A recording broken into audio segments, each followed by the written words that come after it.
Dalawang sospek ang timbog ng PNP matapos magbenta ng peke at smuggled na sigarilyo sa Barangay Cristo Rey, Capas, Tarlac. Magbabalita dyan ang ating ka-PNN, Corporal Donald Aswit.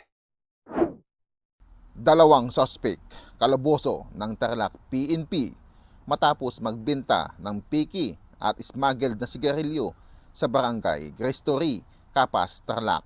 Ayon sa ulat ng pulisya, nagsagawa ang mga operatiba mula sa Provincial Intelligence Unit ng Tarlac Police Provincial Office at Capas PNP ng bypass operation na kung saan ito ay nagresulta sa pagkakaaresto at pagkakakumpiska ng mga ebidensya mula sa dalawang sospek.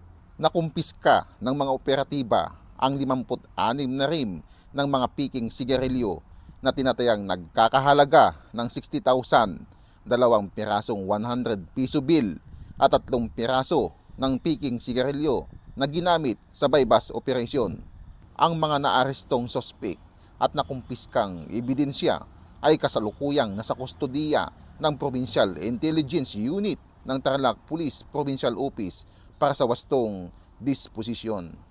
Mula dito sa gitnang Luzon, ito ang inyong PNN correspondent, Police Corporal Donald Aswit, alagad ng batas, tagataguyod ng Balitang Pulis.